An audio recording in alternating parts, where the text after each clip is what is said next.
segalanya bagi kami Tuhan. Ini ungkapan kami menjelang kami mendengarkan firman-Mu Tuhan.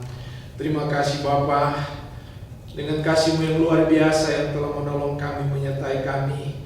Kami boleh menikmati hadirat Tuhan lewat beribadah, menyanyi, memuji dan memuliakan Tuhan. Terlebih kami bersyukur Bapa, Engkau siap memberkati kami lewat firman Tuhan. Roh Kudus akan menolong kami, sehingga setiap taburan firman Allah yang akan kami dengar sebentar akan menjadi kekuatan bagi kami, menasihati kami, menegur kami, memberkati kami. Dan urapi hamba-Mu secara khusus dengan urapan kuasa Roh Kudus. Pakai hamba-Mu ini menjadi Allah Tuhan, menyampaikan isi hati Tuhan bagi kami semua. Berfirman bagi kami Bapa, kami siap mendengarkannya di dalam nama Tuhan Yesus Kristus. Haleluya, amin. Puji Tuhan. Shalom. Ya, di minggu ke-9 setelah Trinitatis ini kita akan membaca kitab Yohanes pasal yang ke-6. Injil Yohanes pasal yang ke-6 ayat yang ke-24 sampai dengan ayat yang ke-35. Injil Yohanes pasal yang ke-6 ayat 34 sampai dengan ayat yang ke-35. Ayat 24 sampai dengan ayat yang ke-35. Saudara perhatikan, saya akan membaca ayat-ayat ini. Ayat 24 mulai. Ketika orang banyak melihat bahwa Yesus tidak ada di situ dan murid-muridnya juga tidak, mereka naik ke perahu-perahu itu lalu berangkat ke Kapernaum untuk mencari Yesus. Ketika orang banyak menemukan Yesus di seberang laut itu, mereka berkata kepadanya, "Rabi, bila mana engkau tiba di sini?" Yesus menjawab mereka, "Aku berkata kepadamu, sesungguhnya kamu mencari aku, bukan karena kamu telah melihat tanda-tanda, melainkan karena kamu telah makan roti itu dan kamu kenyang. Bekerjalah bukan untuk makanan yang akan dapat binasa, melainkan untuk makanan yang bertahan sampai kepada hidup yang kekal, yang akan diberikan Anak Manusia kepadamu. Sebab dialah yang disahkan oleh Bapa Allah dengan meterainya." Lalu kata mereka kepadanya, "Apakah yang harus kami perbuat supaya kami mengerjakan pekerjaan yang dikehendaki Allah?" Jawab Yesus kepada mereka, "Inilah pekerjaan yang dikehendaki Allah, yaitu hendaklah kamu percaya kepada Dia yang telah diutus Allah." Maka kata mereka kepadanya, "Tanda apakah yang engkau perbuat supaya dapat kami melihatnya dan percaya kepadamu? Nenek moyang kami telah makan mana di padang gurun, seperti ada tertulis, mereka diberinya makan roti dari surga." Maka kata Yesus kepada mereka, "Aku berkata kepadamu, sesungguhnya bukan saya memberi kamu roti dari surga, melainkan Bapa-Ku yang memberikan kamu roti yang benar dari surga. Karena roti yang dari Allah ialah roti yang turun dari surga dan yang memberi hidup kepada dunia." Maka kata mereka kepadanya, "Tuhan, berikanlah kami roti itu senantiasa." Kata Yesus kepada mereka, "Akulah roti hidup. Barang siapa datang kepadaku, ia tidak akan lapar lagi, dan barang siapa percaya kepadaku, ia tidak akan haus lagi." Puji Tuhan. Saudaraku yang kekasih dalam Tuhan Yesus Kristus, lewat Yohanes pasal yang ke-6 ayat 24 sampai dengan ayat yang ke-35 ini, maka tema kita pada sore hari ini adalah mengasihi Tuhan melebihi hartanya Tuhan. Mengasihi Tuhan melebihi apa yang Tuhan telah berikan dalam hidup kita. Nah, saudaraku yang kekasih dalam Tuhan Yesus Kristus, secara jujur sesungguhnya sebenarnya tanpa kita sadari bahwa seringkali kita menganggap bahwa kehidupan itu merupakan hanya sesuatu yang kita pertahankan. Kita berjuang untuk mempertahankan hidup, dengan kata lain seperti itu, tanpa kita sadari. Sehingga tidak heran banyak orang yang mendedikasikan diri kepada aktivitas hidup, pekerjaan yang begitu full, sehingga apabila dia mencapai segala-galanya, maka dia merasa bahwa segala-galanya dia sudah miliki. Kalau dia sudah merasa cukup, dia merasa cukup kaya, melebihi harta yang ada, maka dianggap dia sudah ada pada zona yang aman, begitu. Dia sudah berada kepada satu situasi hidup yang aman. Kalau sudah ada segala-galanya, sudahlah, aku sudah memiliki segala-galanya. Sehingga hari lepas hari yang dia kerjakan hanyalah selalu berhubungan dengan apa yang ingin dia capai, supaya dia masuk kepada situasi atau zona yang aman itu. Makan cukup, kendaraan ada, dan rumah ada, semua itu target hidup. Target hidup. Nah, saudaraku yang kekasih dalam Tuhan Yesus Kristus, ini satu pemahaman yang agak keliru. Dan ini kalau kita baca di dalam kitab Keluaran pasal 16, lalu kita hubungkan dengan kitab Yohanes pasal 6, ini memberikan satu gambaran bahwa Tuhan yang kita sembah di dalam nama Yesus adalah Tuhan bukan hanya sekedar, sekali lagi, bukan hanya sekedar untuk menjamin satu kehidupan yang kekal kepada manusia, tapi Tuhan juga mempedulikan kehidupan jasmani manusia. Tuhan juga memperhatikan ekonomi kita. Tuhan juga memperhatikan makanan kita. Tuhan juga memperhatikan apa yang menjadi kebutuhan hidup manusia. Ya, Tuhan menjawab kesemut-semutan daripada orang Israel soal makan dan minum, betul? Waktu mereka keluar dari tanah Mesir, Tuhan memberikan mujizat, memberi makan gratis, beri roti gratis, beri daging gratis. Lewat apa? Kesemut-semutan, betul kan? Kalau baca pasal 16, mereka bilang, ya, kenapa Musa bawa kami keluar dari Mesir?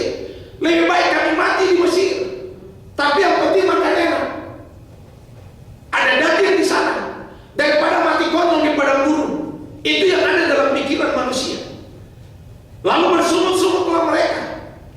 Lewat kesungut-sungutan itu mujizat terjadi, betul kan? Tuhan menjawab kesungut-sungutan mereka.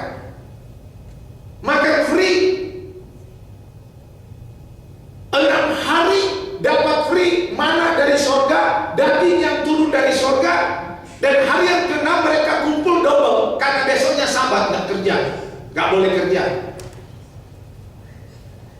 Itu luar biasa. Ini satu gambaran bahwa Tuhan peduli soal kehidupan manusia yang berhubungan dengan jasmani. Yang dibuktikan juga dalam perjanjian baru bahwa waktu orang-orang banyak mengikuti Tuhan, ya, mereka kelaparan, Tuhan peduli juga kelaparan mereka. Tuhan memberi makan gratis, 5.000 orang makan free. Ini memberikan satu gambaran bahwa Tuhan kita bukan hanya sekedar berbicara tentang satu jaminan hidup yang kekal, tetapi Tuhan juga peduli kehidupan manusia. Tetapi bukan berarti memanipulasi berkat Tuhan, mencari Tuhan untuk berkat. Amin. Bukan terbalik. Nah, kita lihat saudara, orang banyak ikut Tuhan. Dari mereka cari Tuhan sampai ke Kapernaum, ayat-ayat ini menceritakan. Mereka cari Tuhan.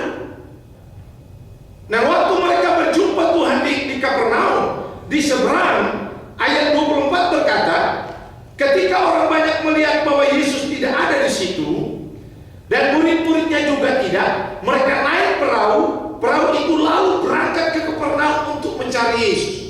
Nah, pada saat mereka sampai ke Kapernaum, saudara perhatikan baik-baik. Waktu mereka sampai ke Kapernaum, ketika orang banyak menemukan Yesus di seberang laut itu, mereka bertanya kepadanya, Rabi, bila mana engkau tiba di sini? Tiba mereka di Kapernaum, berjumpa dengan Yesus. Mereka berkata, Rabi, bila mana engkau tiba di sini? Dengan satu harapan, Yesus akan menjawab, itu harapan mereka. Ya, tadi kira-kira jam 4 sore gitu, kira-kira begitu.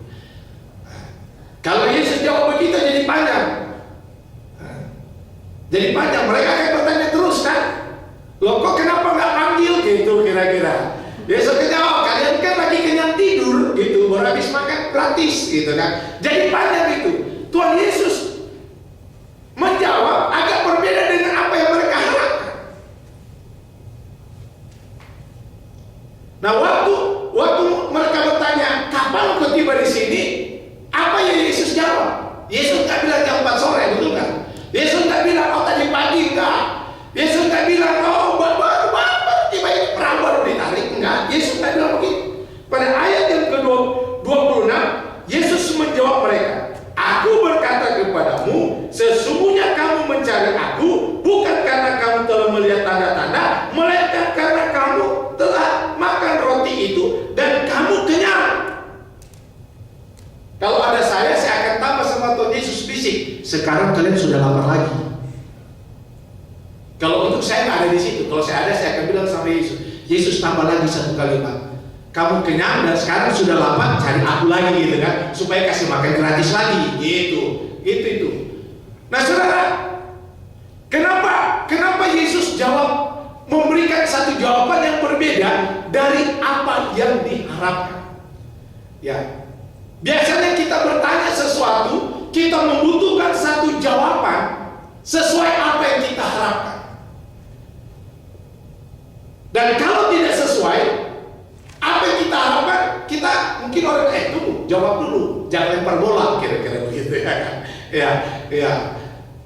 Tetapi Yesus memberikan satu jawaban, dan jawaban Yesus ini walaupun agak berbeda dari apa yang mereka harapkan, tetapi ada sesuatu yang mereka dapat dari Yesus yang mereka tidak duga-duga, bahwa jawaban Yesus justru lebih dari apa yang mereka harapkan. Lebih dari apa yang mereka harapkan. Yesus katakan, kamu mencari aku bukan karena tanda-tanda, tetapi karena kamu sudah makan roti itu dan kamu kenyang. Lewat jawaban ini, yang pertama Yesus ingin menyampaikan kepada mereka bahwa Tuhan menyatakan satu kesalahan motivasi mereka di dalam mencari Tuhan. Mereka langsung tahu, Tuhan tahu motivasi kami. Sebenarnya bukan tanya kapan tibanya, sekarang tanya Tuhan, gue udah lama tiba. Jadi jawaban Yesus untuk menyatakan mereka bahwa aku ini Tuhan, tahu persis motivasimu untuk mencari aku untuk apa. Motivasi mencari aku untuk apa? Mencari aku atau mau mencari apa yang aku berikan kepadamu? Ini persoalannya di sini. Dan ini menjadi pertanyaan juga bagi kita. Menjadi pertanyaan bagi orang banyak, orang Kristen, orang-orang yang mengaku Yesus itu Tuhan. Mencari Tuhan atau mencari apa yang kita inginkan dari Tuhan? Murid-murid ini, orang banyak ini sesungguhnya bukan mencari Tuhan, bukan mencari kapan engkau datang di sini, tetapi mencari sesuatu yang dari Tuhan, yang berhubungan dengan jasmani, yang berhubungan dengan lahiriah, yang berhubungan dengan soal makan dan minum. Nah, Yesus tahu motivasi mereka. Oleh sebab itu bagian-bagian bacaan yang lain, kalau saudara baca bagian bacaan yang lain, ada orang ikut Yesus tetapi Yesus mengabaikan mereka. Yesus abaikan mereka. Justru Tuhan peduli kepada seseorang yang dianggap kotor, seorang yang dianggap tidak benar, tetapi mencari Tuhan yang benar, mencari supaya Tuhan merubah hidupnya. Orang yang ikut Tuhan tetapi Tuhan katakan diabaikan oleh Tuhan. Kenapa? Motivasi yang keliru dalam mencari Tuhan, dalam mengikuti Tuhan. Nah, saya berdoa kita harapkan bersama supaya kita sebagai orang percaya mencari Tuhan, bukan mencari sesuatu dari Tuhan yang berhubungan dengan jasmani. Jangan sampai motivasi kita mencari Tuhan keliru. Akhirnya kita anggap kita dipedulikan, sebenarnya kita sedang diabaikan oleh Tuhan. Yesus katakan,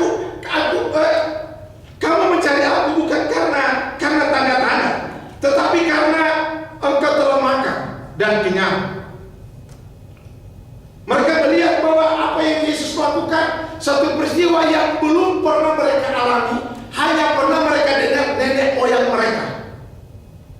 Mereka mendengar cerita dari nenek moyang mereka bahwa Musa memberi mereka makan gratis selama 6 hari, dan hari ke-6 kumpul 2 kali untuk hari Sabat. Dan sekarang mereka saksikan, wah,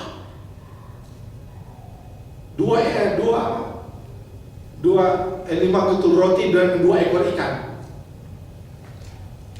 Ada lebihnya 12 bakul. Ya karena nggak ada orang Ambon, Manado, Batak. Kalau ada, apalagi Manado, orang Manado makan berbungkus nih.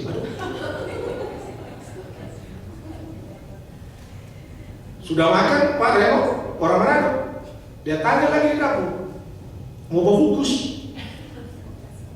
Ya nggak sisa 12 bakul, selesai. Mereka kaget peristiwa itu. Mereka bilang, nah ini yang kami tunggu-tunggu. Aji mumpung. Makanya pada ayat yang ke-34, ayat ini berkata begini, maka kata mereka kepada Tuhan, Tuhan, berikanlah kami roti itu senantiasa. Ini cocok bagi orang malas.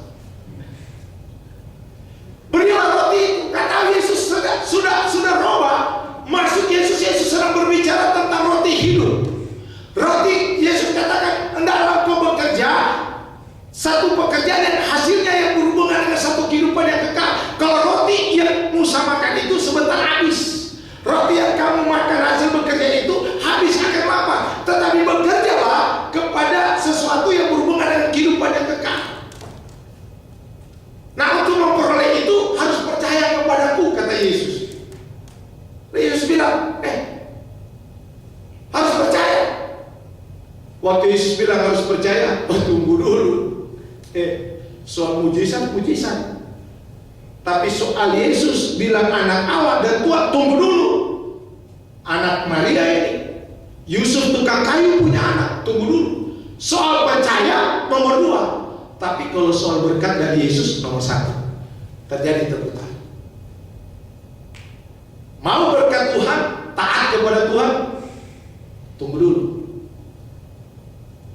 Berilah kami roti itu senantiasa. Senantiasa kan berarti terus-menerus, betul nggak?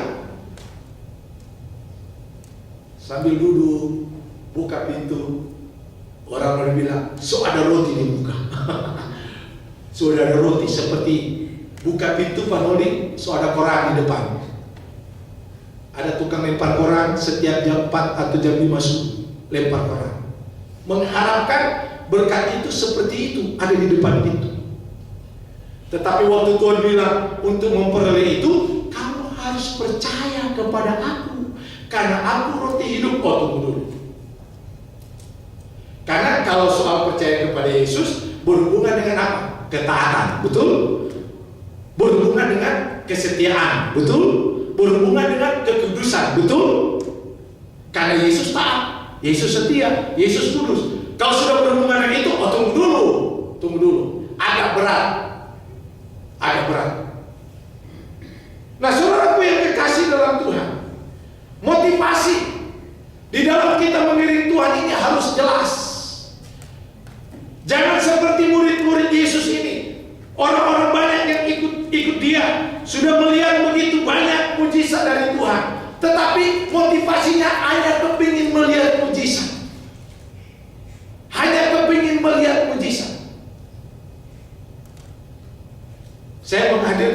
Saya hadir di satu ibadah. Itu pendeta khotbah 1 jam lebih.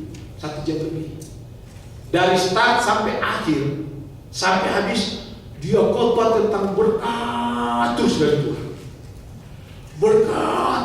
Tuhan. Dia tidak kasih tahu kunci untuk mendapatkan berkat itu. Bahkan lebih parah, ini saya anggap ini satu pengajaran yang kita harus hati-hati. Karena waktu beberapa tahun lalu saya masih ada di Jakarta, ada seorang anak remaja. Dia menjelaskan tentang Trinitas sampai kepada satu tingkat, ya ini mungkin dia dapat dari gerejanya dia atau dari pendetanya dia, sampai kepada dia katakan bahwa Om Tony juga Tuhan. Wih, kaget juga saya. Iya, lagi dulu gitu. Iya, Om Tony juga adalah bukan sekedar anak Tuhan, adalah Tuhan. Nah itu saya dengar dari anak remaja. Dan sekarang saya dengar di Amerika. 1 jam lebih dia menyampaikan itu, bahwa kita semua adalah Yesus. Kita benar-benar kali orang ini.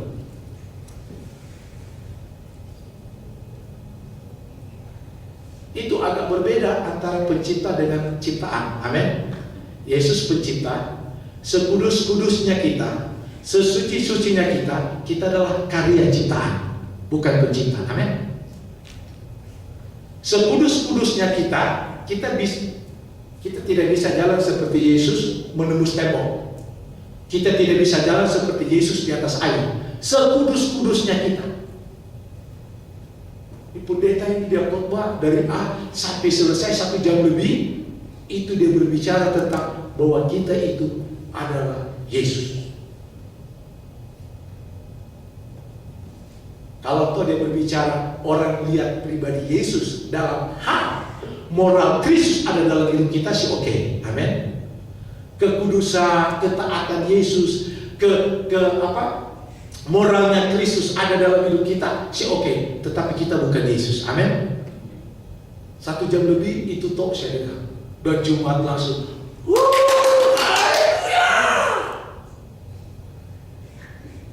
senangnya luar biasa, gembiranya, oh amin, amin, amin.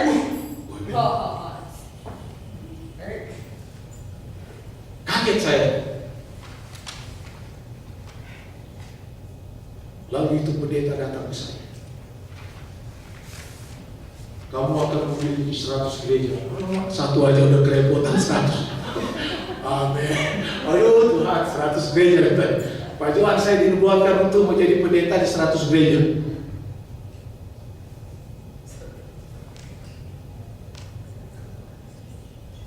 Ini saudara, pengajaran yang kita harus hati-hati.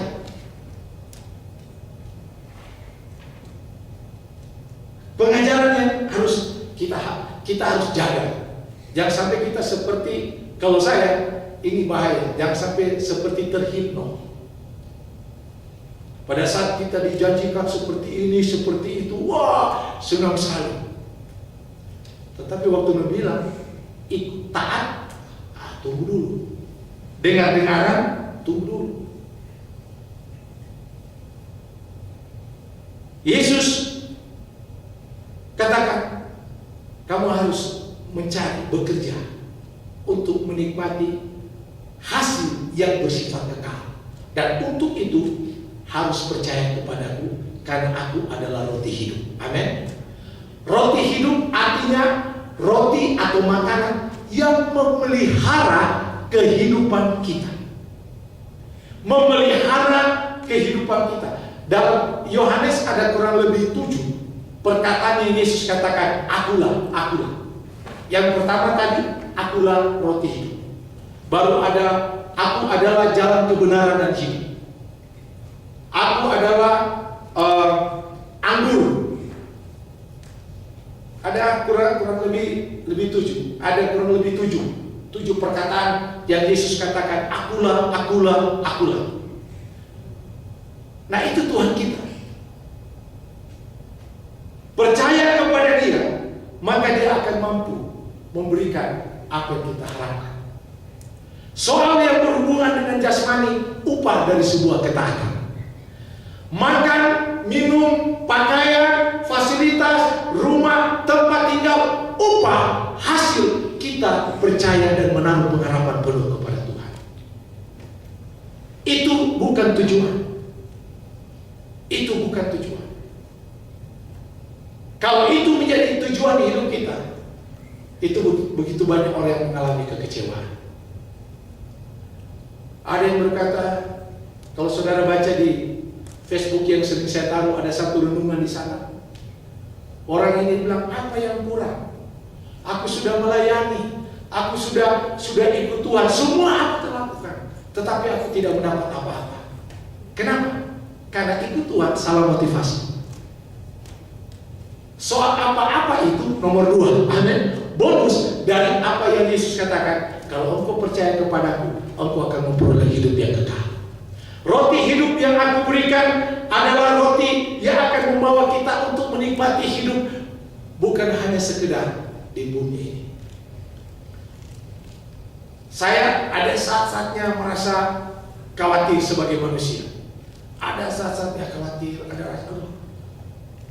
Apalagi beberapa sejak minggu lalu, bos saya katakan, mulai bulan sekian kita sudah tidak ada order lagi dari Walmart.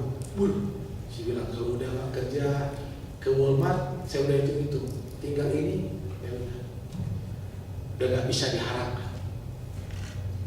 Dan perusahaan ini akan di take over sama perusahaan yang satu.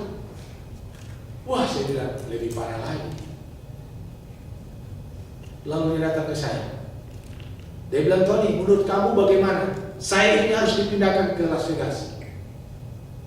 Saya bilang, kalau menurut saya kamu jangan pindah. Apa yang ada dalam pikiranmu sehingga kamu katakan saya harus di sini? Saya bilang, kalau kamu pindah, datang manajer baru yang kamu bilang dari Texas, kami semua ini akan di-fire, diganti sama orangnya dia. Dia bilang, oh jangan takut.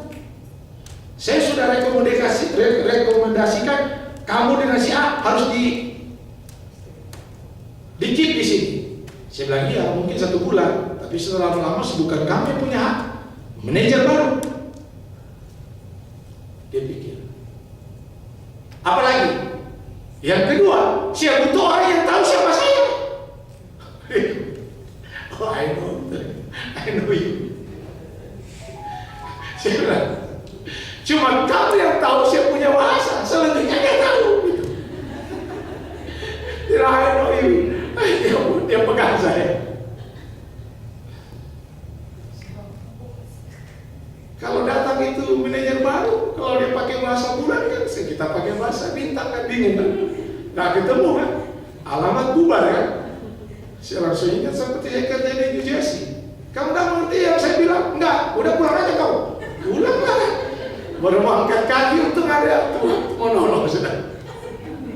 Saya kalau ingat itu kerja baru 1 minggu belum dapat pecek disuruh pulang. Aduh Tuhan. Dia bilang, dia peluk saya ini manajer saya sekarang ini. Lalu dia bilang, Tony kamu harus ke rumah sakit, ambil hasil di laboratorium. Saya bilang, Tuhan tolong. Kalau cuma ketemu orang yang di farmasi Walmart, cuma taruh begitu, tanda tangan jauh kan. Di post office lempar itu barang, tanda tangan jauh. Ini mau ketemu tuh dokter pakai hijab.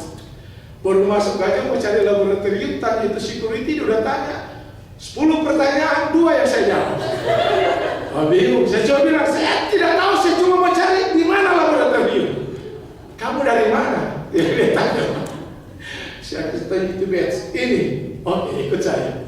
Aduh, hari pertama amburadul saudara. Masuk di laboratorium, masuk boleh, keluar nggak tahu di mana. Tuh putar-putar di pintu exit, bisa saja. Wow, tembus-tembus di belakang. Tarik mana sih punya mobil parkir? Di sebelah sana tuh parkir. Waduh, hilang setengah jam saya di situ. Lihat, pergi ke rumah sakit berikut sudah tutup.